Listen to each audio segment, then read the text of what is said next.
Ezhumalaiyan arts and science college மற்றும் Ezhumalaiyan polytechnic college Nannilam. கட்டண சலுகையுடன் degree மற்றும் டிப்ளமோ படிப்புக்கான அட்மிஷன் நடைபெறுகிறது. கொறடா நியமனம் செய்யாத வகையில் கொறடாவுடைய நியமனம் அங்கீகரிக்கப்படாத நிலையில் சபாநாயகர் என்ன செய்வார்? ரெண்டு தரப்பும் நாங்கள் தான் கட்சின்னு சொல்லி நிலைப்பாடு எடுக்க, நாங்கள் தான் சட்டமன்ற குழு தலைமைன்னு ரெண்டு தரப்பு கிளைம் பண்ண, இவர் தான் கொறடா, அக்ரி கிருஷ்ணமூர்த்தி தான் கொறடான்னு ஒரு தரப்பு சொல்கிறது, இன்னொரு தரப்பு சி விஜயபாஸ்கர் தான் கொறடான்னு இன்னொரு தரப்பு சொல்கிறது.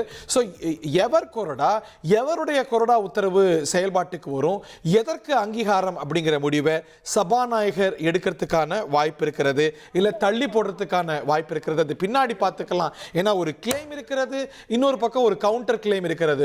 ரெண்டுத்தையும் தள்ளி வச்சு அலுவல்களை முதல்ல பார்ப்போம், நம்பிக்கை வாக்கெடுப்பில் எப்படி வாக்களிக்கிறாங்கிறத பார்ப்போம், அவரவர் விருப்பத்துக்கு கொடுப்போம் அப்படின்னு சபாநாயகர் முடிவெடுக்கலாமா? இப்படி பல கேள்விகள், பல இடியாப்ப சிக்கல்களுக்கு இன்னைக்கு அதிமுக எடுத்திருக்கக்கூடிய நிலைப்பாடு, செங்குத்தாக பிளந்திருக்கக்கூடிய சூழல்ல எடுத்திருக்கக்கூடிய நிலைப்பாடுகள் பெரிய சட்ட சிக்கல்களுக்கும் அரசியல் சிக்கல்களுக்கும் அந்த கட்சியுடைய எதிர்காலம் சார்ந்த குழப்பங்களுக்கும் வித்திட்டு இருக்கிறத நம்ம பார்க்கின்றோம்.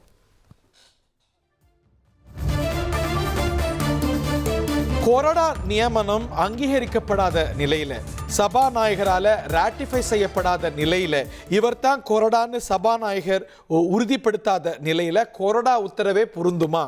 கொறடா உத்தரவை மீறினாதான் கட்சித்தாவல் தடை சட்டம் வரும்.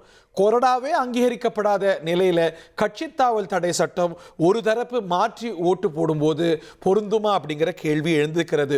ஒரு சுவாரஸ்ய நிகழ்வாக, ஒரு பெரிய திருப்பமாக அதிமுகவுடைய ஒரு குழு நாங்க ஆட்சியை ஆதரிச்சு நம்பிக்கை தீர்மானத்தில் வாக்களிக்கிறோம் அப்படின்னு நிலைப்பாடு எடுக்க, இன்னொரு குழு நாங்க ஆட்சிக்கு எதிராகத்தான் வாக்களிக்க போறோம்னு நிலைப்பாடு எடுத்திருக்கிறது. அதிமுக நம்பிக்கை தீர்மானத்தில் ரெண்டு நிலைப்பாடு எடுக்கிறத பார்க்கின்றோம். ஒரு குழு ஆட்சிக்கு ஆதரவாகவும் இன்னொரு குழு ஆட்சிக்கு எதிராகவும் நிலைப்பாடை எடுக்கிறத பார்க்கின்றோம். CVS, SP Velumani, C Vijayabaskar, Kamarajar இது போன்ற மூத்தவர்கள் இருக்கக்கூடிய ஒரு குழு, இபிஎஸ்க்கு எதிராக செயல்படக்கூடிய குழு விஜய் அரசுக்கு ஆதரவாக வாக்களிக்கிறது. அதே போல திரு எடப்பாடி பழனிசாமி தலைமையிலான OS மணியன், அக்ரி கிருஷ்ணமூர்த்தி, தளவாய் சுந்தரம் இவர்கள் அடங்கிய குழு விஜய் அரசுக்கு எதிராக வாக்களிக்க போறாங்க. Ezhumalaiyan arts and science college மற்றும் ஏழுமலையான் பாலிடெக்னிக் காலேஜ் நன்னிலம். கட்டண சலுகையுடன் டிகிரி மற்றும் டிப்ளமோ படிப்புக்கான அட்மிஷன் நடைபெறுகிறது.